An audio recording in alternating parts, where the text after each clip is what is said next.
Well, greetings, everyone. My name is Albert Vella III, and I'm a band director from Magnolia, Texas. I'm also a member of the Alpha chapter of Phi Beta Mu International Band Directors Fraternity, which has enacted this project for this episode today, Melodies and Minds Chats with Composers. Today, we are very fortunate to have the opportunity to interview Mr. Frank Ticheli, which, if you're anything like me, you've played at least one of his pieces and probably have your scores somewhere. I have Vesuvius somewhere in this pile over here for sure. Um, so I just want to say thank you so much, Mr. Ticheli, for joining us and chatting and sharing your knowledge. Thank you, Albert. It's a pleasure to be here. Great. So let's just get started a little bit. About some background, if you don't mind. When did you get your start in band, and what instrument did you play? I was 9 years old and wanted to play the clarinet growing up in a little town near New Orleans. And my father took me to a pawn shop right on Bourbon Street, right in the French Quarter of New Orleans. And in the pawn Wow. shop was a clarinet and a trumpet. And the clarinet looked really nice. The trumpet had a lot of dents, so it didn't look so good. But the clarinet was $80 and the trumpet was only 45. And my dad said, "Sorry, son, you're going to have to play the trumpet."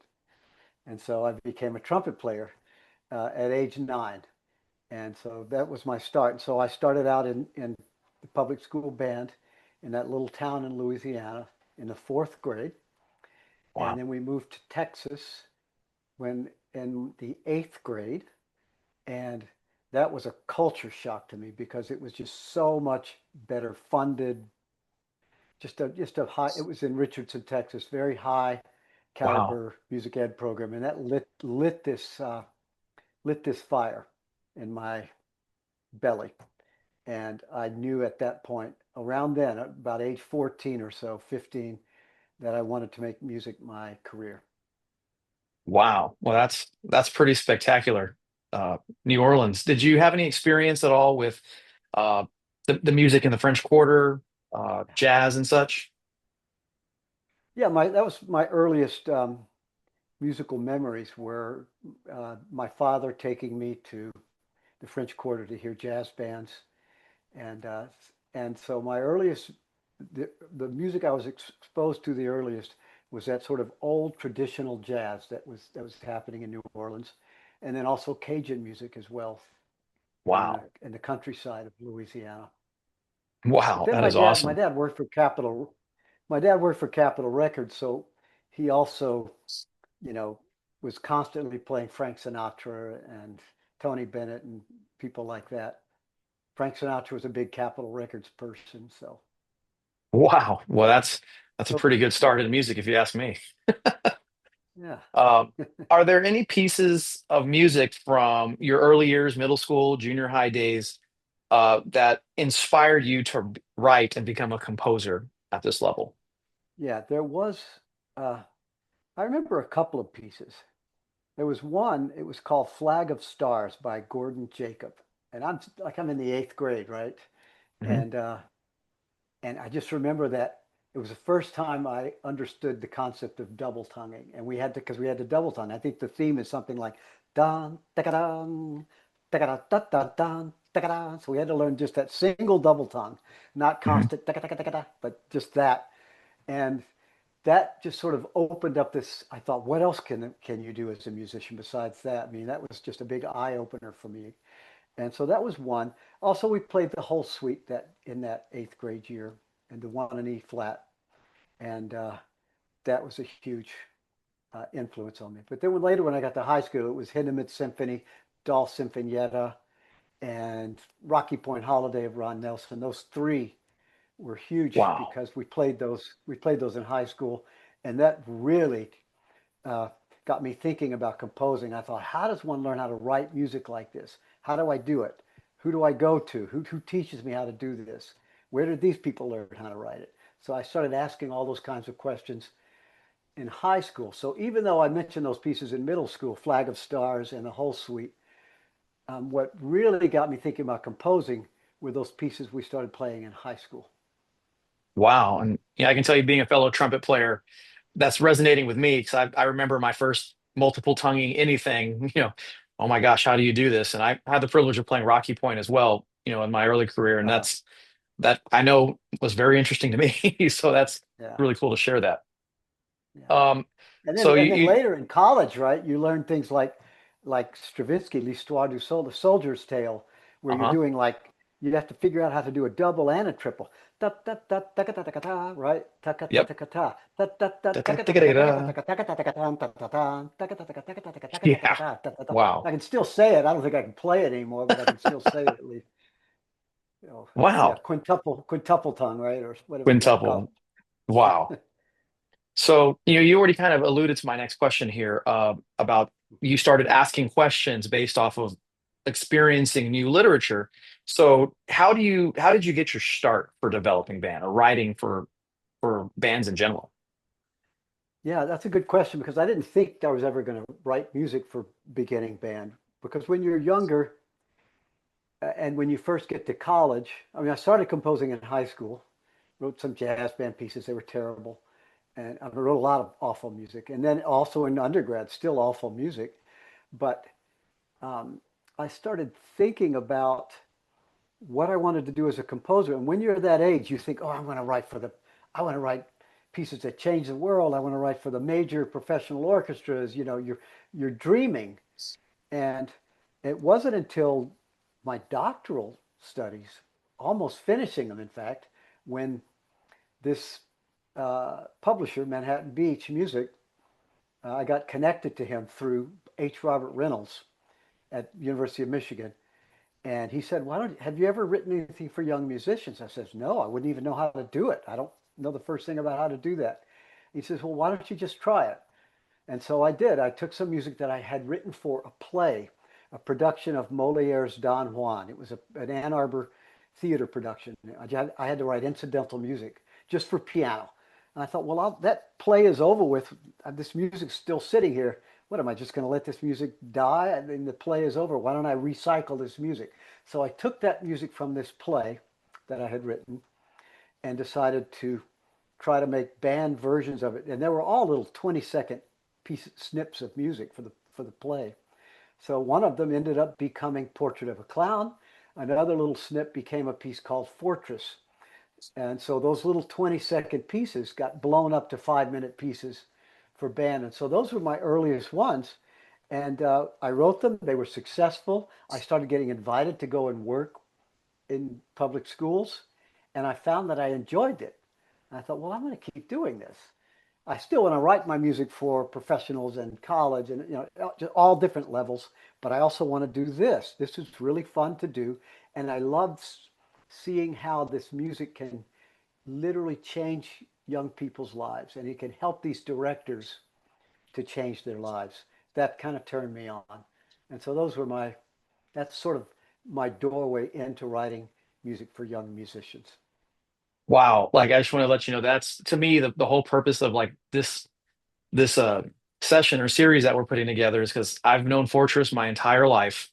Portrait of the Clown or of a Clown is one of those pieces that everybody knows, but to know like where the beginnings of those pieces are, that should be inspirational to most people. Like 20 seconds turned into iconic works. Wow.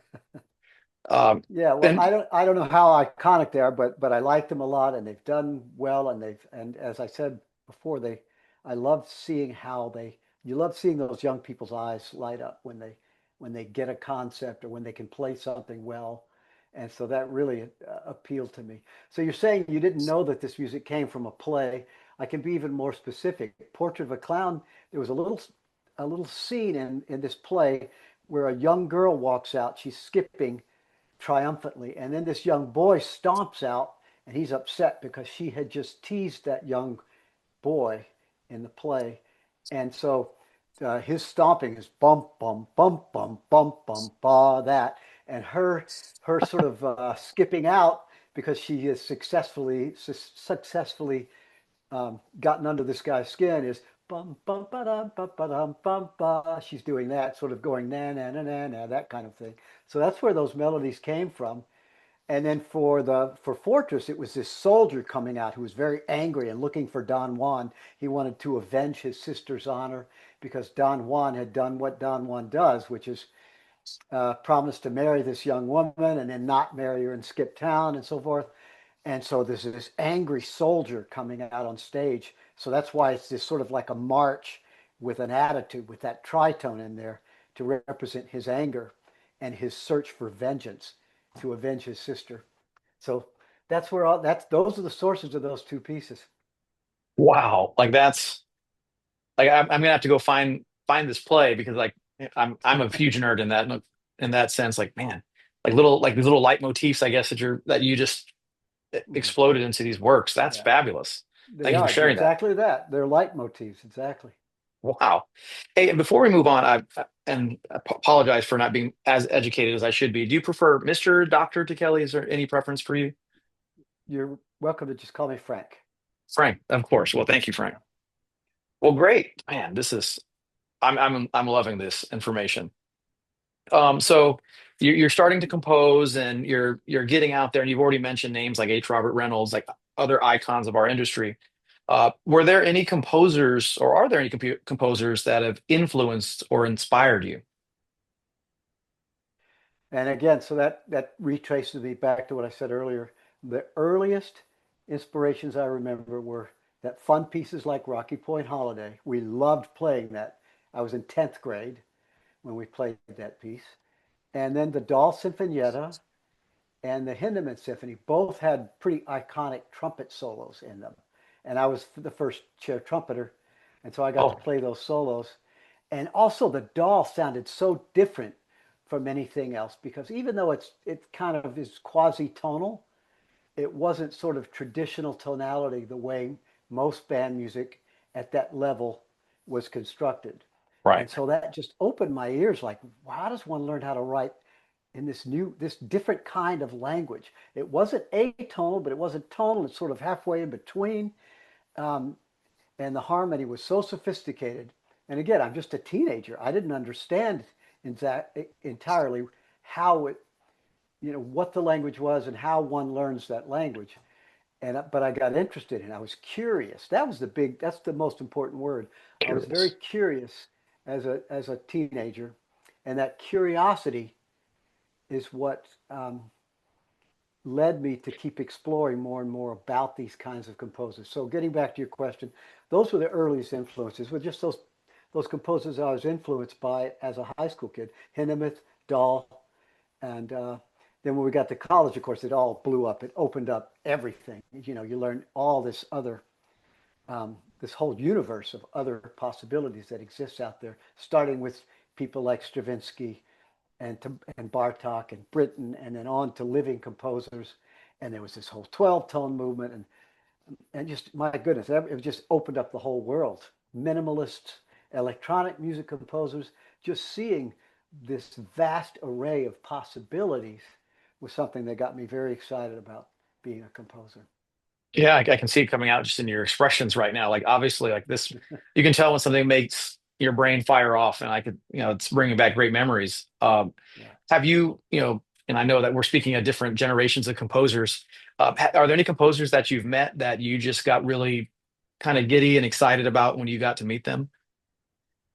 Um, well, he's a conductor composer, but meeting Leonard Bernstein was pretty cool. Wow. That was Yeah. 1986, something like that. He came to Ann Arbor conducting. I believe it was uh, Vienna. The Vienna Philharmonic was in Ann Arbor. They have a thing called uh, University Musical Society. It's a Mhm. society that brings in guest orchestras. They have a lot of funding, and they bring in orchestras every summer. And so Bernstein was there with Vienna, and got to meet him and see him work, and that was pretty amazing. That was a big Wow. moment for me. Well, well, just so I can share that for me. Like I'm having a moment right now because like how many pieces of yours that I've performed or gone through. I can't wait till I can play this one. We played Vesuvius recently, and Yeah, I couldn't do that with my high school third band, but right, getting right. to an ensemble that could do that, it's like wow, this is special. Thank you for sharing that. Yeah. Sure. There's one other, actually, there are two other composers I should mention. I was Okay. in France and we went to Notre Dame and we walked in because you can walk in, right? But then we Hmm. were told, please be quiet because the maestro is practicing. And at the organ was Olivier Messiaen playing the organ. So that was pretty amazing. Got to see him, didn't get to meet him, but to see him from back behind playing the organ where he played there. And then a third one, we got to work with Karl-Heinz Stockhausen. That was pretty huge for me because I was in college and he's a major avant-garde German composer. And he wrote an opera, and our band, the University of Michigan Symphony Band, was invited to go over to Italy and perform it. It was at La Scala, a La Scala production. And so we got to work with Stockhausen. That was pretty cool as well. Oh my But just gosh. being at Michigan, we got to meet so many amazing composers. All the great American composers came through to at Michigan to sort of do a guest lecture or have their music performed. You know, composers like George Crumb and Elliott Carter, all these composers that are have now Wow. passed away. And I'm guessing many of the younger generation don't know these names, but these are major figures of the 20th century. And it was amazing Absolutely. and always inspiring to get to meet all of these, these major figures. Well, just you're inspiring me to go look up these names. I know I've heard some of those composers, but it's time we're never done listening in our field. Like that's how Yeah. you get more ideas and keep growing. Wow. Yeah. Um, what is the greatest challenge in writing for young or developing bands that you've experienced? Um, it's the same challenges that one is faced with writing for any level, writing any piece. You're still asking the same questions. Is what I'm writing making sense based on what's happened before it? Does it deserve to have a life? In other words, does it deserve to have repeated performances beyond my life? And is it original? Am I not stealing from someone else? You're constantly asking a lot of those same questions. And how does this relate to the larger form? And am I orchestrating this in just the right way? So it's all the same challenges. The only difference, of course, is that you're writing for young people who, their lungs aren't fully developed yet, their fingers aren't as fast yet, and and the fingers are smaller, and all of those things. They can't. Their lung capacity is smaller, so phrases can't be as long. So you're thinking about all those other things, but then so you put that there, and that becomes a restriction. That's something I can't do this because the kids can't do this yet, but I can do that. So I stick with this thing. I like having this restriction.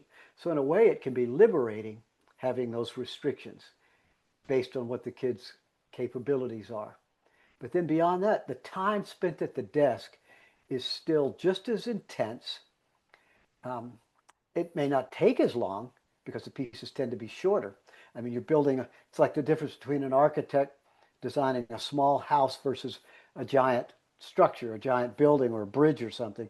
It's a smaller thing, but the time spent constructing that and planning it is just as intense.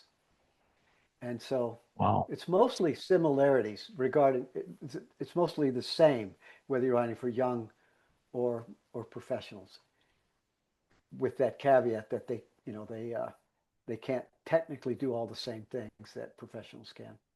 So I Right. love it. Yeah, I might say it this way also. I say this all the time. It's actually very easy to write a young band piece, but it's difficult to write a good young band piece because of those restrictions. That's the challenge right there. So you've got all these restrictions and you still have to write this thing that's good, that's genuine, that's authentic with all these restrictions. That's what's hard to do. Wow. Is there any work that you've written that you just thought was this is going to be a great young band piece? It's going to work. And then it just blew up and you're like, everybody loved it and it outperformed your expectations? You mean just in terms of popularity? Is that what you're Yeah. asking? Yeah. Yes. Yeah, Popularity. I mean, I didn't think Amazing Grace would do what it did, my setting of Amazing Grace. I thought, okay, this is nice. I did this, and and it did so well. I had no idea. The same with Shenandoah, my setting of Shenandoah. Those were two that I didn't. You're talking about young band pieces, right? Those were Yes. two. I had no idea they'd do that well. I think Cajun folk songs as well took me by surprise because I thought half the country, most of the country, doesn't even know what a Cajun is. So this is just something I did. I do this for myself, and I did, and then it did very well. So that was another one. That was the first And then piece that of course I knew Joy. that was a Ticheli piece. Cajun folk song. I think was there a sec Uh, Cajun folk songs too. Like yeah, there is. that was the first. I remember hearing that in my competitive middle school. I was at Wells Middle School and Bama Middle School was our friend, whatever. And I remember at concerts there. Oh, and they're playing the Cajun folk songs. That's one of those big pieces. And I just thought it was cool, to hear people that were my size playing music like that. That was just fantastic. So Yeah, awesome works. yeah. Thank you. There's actually even a third one. It's called Acadiana. So Cajun folk songs, the one That's you're talking right. about, that's a grade three. Then Cajun folk songs two is grade four, and then Acadiana is three movements and grade five. So I mean, I had at one point thought maybe I'll have Cajun settings for every grade level, but so far it's just grades three, four, and five. And maybe Wow. I'll stop there. I mean, maybe who knows? Maybe I'll do a grade two, a Cajun setting at grade two someday. We'll see. Oh, I'm sure the community would love that. Yeah. But there's one other American elegy. I thought it was such Mm, a tragedy that came, that stemmed, that sort of produced that piece, inspired that piece.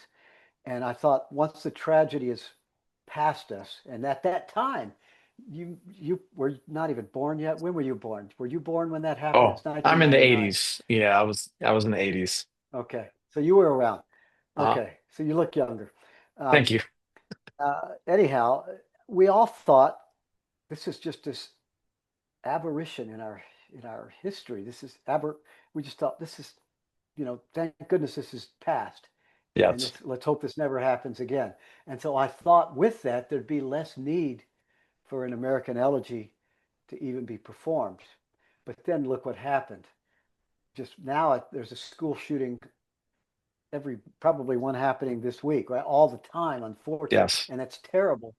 And while I'm gratified that people still play an American elegy because of that need, I'm sad and it's painful the reason behind that. So anyway, yeah, what I'm trying to say is I'm grateful people still play it, but I'm sad about the reasons behind it. of course. No, that definitely makes sense. Yeah, Um, to change the topic a little bit, yeah. uh, have you or do you teach at this level for a developing band, or do you teach this level of players when you began writing, or did you, younger musicians? Ah, yes. So I got my undergraduate degree back in 1980. It was a triple major. It was music composition, and it was performance and music ed. And I student taught. And then I thought, okay, I did that. But now, by this point, I thought, I know I want to be a composer. And I'm going to go to University of Michigan. I'm just going to be a composer. It's great. I got this music ed degree, but I want to be a composer. But then I got a phone call. I had graduated in the fall after 4.5 years because of the three degrees. It took 4.5 years in every summer. Yeah, And I thought, okay, now I'm just going to study my orchestration and counterpoint, get ready for Michigan for the following fall. But then I got a phone call right around the Christmas holidays. They had just fired someone in the Garland, Texas school district. And would I please come in and finish out the year, teach the spring semester? And I said, no, well, thank you for the offer, but I respectfully decline. I'm not going to be a band director. I know I'm going to be a composer. But then this superintendent, the supervisor rather, music supervisor who was calling me said, well, but you know, this will help you earn some money for graduate school, and you might learn some things that unexpected things that you might learn doing this. Anyway, he talked me into it, so I did it one semester. I was a high school band director at Lakeview Centennial, but I also each day I had to drive over to the middle school and teach middle school beginning woodwinds, and so I did that as well. And so that's it, just that one semester. I had no idea how impactful that would be for me, that would someday later inform me when I started writing for young bands. So even though, um, I didn't know it at the time, when I finally started writing those young band pieces, looking back to that time and remembering those young kids, what they can do and what they can't do, sort of helped me write those young band pieces. Because nobody teaches you how to write for young band. I mean, at least not when I Right. was younger. They're not. There were no books on it that I was aware of, and there's certainly the professors are not going to teach you how to do that because A, they don't know how to do it, and B, they weren't interested in that. And so just having that one semester of teaching many years down the road, it informed me and helped give me some confidence when I wrote those first two pieces, Portrait of a Clown and Fortress. So I'm glad I Wow. taught for that one semester. Wow. Well, that should be a note to some, hey, you had your plan, but you got that Yeah. education degree, and it definitely, I Yeah. mean, did it help out financially as well for that semester, like the Well, supervisor said? it might have helped pay for part of that first semester at Michigan. Michigan out of state tuition, and I didn't have a TA ship yet, and so yeah, it helped, but it didn't go very far. Right.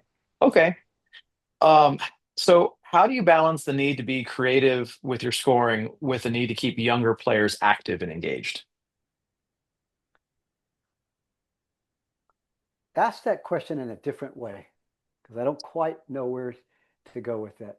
So, for me, I would see you as a very creative person. Your breadth of work is just there's so many great ideas, and if you sit down and say, "Man, I have this great idea, but I want it to be a grade two junior high band piece." How do you balance out that idea to say, "Hey, this is going to be a seventh grader that has only been playing for two semesters. How do I communicate that to help them enjoy this piece?" Well, it comes back to what I said earlier, which is you still have to write. This is difficult to talk about, and because it transcends words, but you are still trying to write something that's genuine and that deserves to have that life, whether you're writing for those young kids or older musicians. So I'm sounding like a broken record saying that. No, That's the yeah. challenge, but I don't know how. It's difficult to go into that very deeply. Um, it's a challenge. Sometimes I can give you a good example. When I wrote Joy and Joy Revisited, I wrote those at the same time. I had a commission to write this middle school band piece, Joy. But what I was hearing was the music in Joy Revisited. And so I just said, well, I'm writing Joy Revisited, but that's too difficult for this middle school band that was commissioning it. But that's what I was hearing. So I just wrote Joy Revisited and Joy at the same time. I wrote the easy version of it and the more difficult version at the same time. And that helped me get through that dilemma that I was in.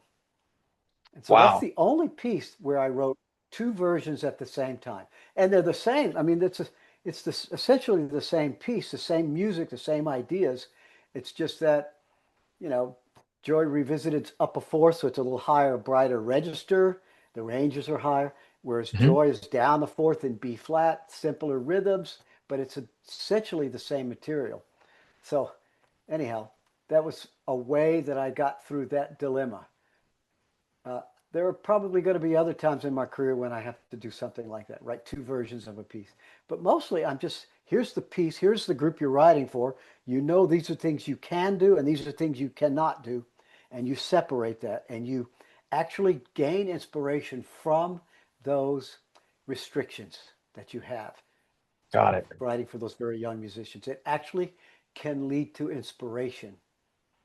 And that's something Stravinsky once said. He says, I find freedom in restrictions. When I have no restrictions, my hands are tied and I don't know Sure. what to Yeah. do. So it's the irony of the creative act is that we need those restrictions. If someone doesn't give them to us, like a commissioning party saying, you got to, I'm commissioning to write a piece for a seventh grade band, my kids, and I don't have these instruments. I mean, it's great. I have those restrictions. If I don't have them, I have to make up my own restrictions to sort of say, because if you have no restrictions, then everything's possible, and then you get overwhelmed with all the possibilities. You have Wow. to narrow things down as a creative artist. You have to create your own restrictions to narrow the focus so that you can help identify the DNA of the piece you're about to write. That's fabulous. Like using the word restrictions, most people see that as like, oh, they're trying to keep me down. But in your expression, like restrictions allows you to flourish and be as creative as you can be, knowing where you're trying to go. Yeah, Wow. it's the irony of the creative act right Wow. there. And thank you for sharing about the Joy and Joy Revisited. I mean, I knew that they were obviously, they were similar ideas. I didn't know that you Companions. wrote them at the same time. Yeah. Uh, I studied those scores. I played those two pieces my first 2 years. I should have played Joy first and then Joy Revisited, but I started with Revisited, then went to Joy. But Yeah. I learned a lot about how to take ideas and how ideas can expand themselves Yeah. and be creative on their own. So that's a very interesting score study, and it's nice to know that how it was composed. Like that just makes sense now. Yeah. So, speaking more just to the developing the music for these, young musicians, uh, have you ever gone into you said commissions with a piece with a specific outcome? Like, I want the players to be able to learn how to do this Mhm. interesting interval. I want the players to learn how to explore this mode, if you will. Usually in my compositions, I'm not so much thinking about that, but it reveals itself to me. So again, come back to Portrait of a Clown. I just had a scale that I use, which is this sharp four. You raise the four scale degree, do, re, mi, fi, so, la, te, do, and the seventh is flatted, la, te, do, re, mi, fi, so, la, te, do. So the sharp four and the flat seven, it's sometimes called the acoustic scale or the Bartok scale because Bartok used that scale a lot. It's basically a Lydian scale, but with the flat seventh that suggests a mixolydian. And so that teaches kids that there are other scale possibilities. But I wasn't thinking, I didn't set out, I'm going to teach the kids this scale. It just happens after the fact, and you realize that that's happening. So with my pieces, I'm not so much thinking about that. But I did write a method book. It's called Making Music Matter.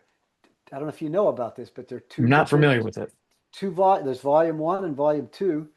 Volume one is beginning. Volume two is intermediate. It's a method book. I had no. If you told me that I was going to write a beginning band method book 10 years ago, I would say you're crazy, but I did it with a companion of mine named Gregory Rogers. We wrote this book together, and in that situation, you're constantly thinking about, okay, we've got to teach them this, now we've got to teach them that, and it's sequential. The whole book is sequential. It's divided into chapters, 24 chapters in each book, and each chapter teaches a new concept. So that was different. Writing that method book, I was indeed thinking about that. But when I'm writing just a standalone composition, I'm trying to write the composition on its merits. What is it wants to be? What is its universe? What is its personality? What's the mood? What are the emotions I'm trying to evoke? I'm thinking about just those things. I'm not so much thinking about what I'm going to teach young people. Wow. Okay. That kind of actually, leads me to the next question on our list. Uh, you know, do you consider yourself more of a composer or a remote teacher in some ways when writing for young band? Yeah. So yeah, it's the same. I'm a teacher after the fact. I'm Hmm. thinking about, I mean, in a way, as composers, we're all, I think Bernstein said this, we are all teachers in a way. We are communicating something. Like, here, I have this idea. I want to share it with you. Here it is. Listen to this. And so, in a way, as a composer, we're all teachers. But I don't sit down and think I'm going to preach this or teach that. I'm just writing the piece. It's always after the fact. Wow. Okay. And then we're rounding out the bottom of the list here. And I guess this is the more music industry question. Mm. Are you mostly self-published or commercially published? And if you're more self-published, how have you cultivated success getting your young band music out there? Um, I am with a publisher, Manhattan Beach Music. I've been with them since the beginning, since all the way back in the 1980s. And they publish all of my concert band music. My choral music is with Fred Bach Company, which owns Henshaw. So my choral music is with Henshaw. And then I have orchestral music that used to be with a company called European American, but they are no longer. And so now I own my orchestral music. So my answer to your question is I'm all of the above. I Mhm. band music with one publisher, choral music with another, and orchestral music I keep myself. Some of my orchestral music, in fact, quite a bit of it, is also with Manhattan Beach Music. But I have a lot of that myself as well. Wow. That's And I have to go so, study the orchestral music. So I knew about choral works and I knew about band works, but I'm just not as privy to your orchestral works, which that's a yeah, whole nother level for me. yeah, they're out. And when I was younger, there were fewer of us. There were fewer composers when I was younger. I think it's partly because there weren't software engraving softwares yet, so everything was done by hand, and then Hmm. you have to ink it. Then you have to do it in ink. Now you have to do the parts all by just the sheer labor drove away most people from composing, except for the most passionate. Now, because of computers, there's so many more composers. I mean, everybody thinks they can compose now because of computers. So there's just too many of us now. And so now composers, young composers, they have to learn how to promote their music in order to survive. They have Interesting. to learn how to do that. When I was starting out, it was just less of a requirement for us. We would the main I remember my teacher saying, your main battle, Frank, should be with the blank page. What are your relationship with that blank page? What are you doing? If you stay true to that, just writing your music and stay true to your relationship with that blank page and the next blank page and the next blank page, there will come a time when whoever they are, can't help but notice you. And that's actually what happened to me. I just wrote. I just concentrated on getting better and better as a composer and stayed true to my relationship with that blank page. And then there came a time when people noticed me and started playing my music. That's not the way it is anymore. Now you have to also, it's first essential that you are studying hard and learning your craft and becoming the best you can be. You've got to do that first because if you don't have that, you can't start. There's nowhere, you don't even have a foundation. Sure. So you do that, but then that's not enough anymore. Now you've got to go that next level and be an entrepreneur. Every young composer has to be an entrepreneur now. Wow. No, that's definitely right on. Um, well, my last question, because I'm down through the list of what we're trying to do through the project. Going back to the band thing, like your own experiences growing up through junior high, high school, college, your early years, if you will. Are there any like favorite band memories that you have that you think back and just kind of make you laugh or kind of giggle to yourself about just being a band kid early on? I remember we did Ives Variations on America when I was 10th grade. Do you know that piece? Yes, yes, I It's do. great. It's great. We were the honor band, the Texas honor band that year. Wow. This is Berkner High School. My Hmm. wonderful band director, Bob Floyd, was the conductor. Yep. And we were the honor band, so we played and we did the Ives Variations on America. The first chair trumpeter, someone named Chip, he was first chair, and he was amazing. We all looked up to him. He did that solo. You know, the solo. Oh, there's Yep. double. All of that stuff. He did Hmm. the whole thing in one breath. And then just to show off even more, he added a crescendo at the end. And he crescendoed it off at the end. The place went nuts. The whole crowd, the piece is still going, and the Hmm. crowd started applauding in the middle of the piece. I'd never heard that ever happen in a classical performance before. And that was my first moment where you get the hair on the back of your head standing up, Yeah. that happened. And so I'm in 10th grade and that happened. So that's one really cool memory.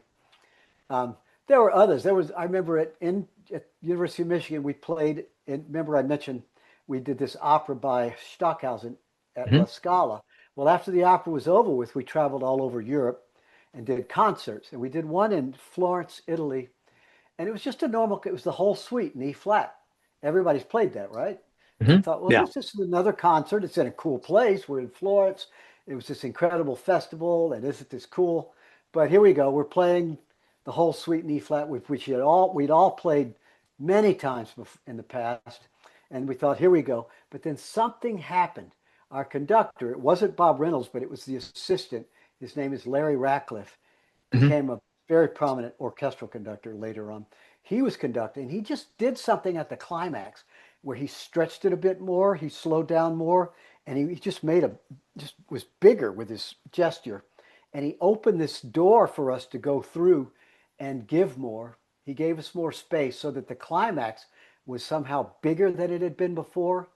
And then just something started. And so we gave back to him. And then this started happening. It was where he gave us something and then we gave him, and it kept doing that at the climax, and it became something emotionally larger than anything we'd heard before or played before. And at the intermission, we were all backstage going, "Did you all feel this?" And every one of us felt it, and we're Wow. at intermission, and we knew something had happened. It just taught me that you can't necessarily plan these kinds of magical moments. Like you can't say, "Band, let's install a magic moment at measure 283 and make that." You can't do that, but you Right. leave the door open for the possibility. And then you never know when it's going to happen. It will visit you like a stray cat. It will visit, that magic will visit you as a musician when it wants to visit you. You can't force it and make it happen. That was a lesson I learned when I was still very young, is that we as conductors and as performers, we try to keep an open mind and take chances and take risks, like literally jump off cliffs and see what happens. And that risk taking can yield magical moments. That was a huge moment for me. So anyway, those were two. The Eyes Variations in America, and then in college the whole suite in Italy. Wow. Yeah, those are some great memories. I can't tell you how much I appreciate you sharing that, with me here, but for our community to have that, just the emotion that you're sharing. I mean, everybody deserves to have that. And I'm glad that music and band in general are able to provide that for Yeah, teachers and students.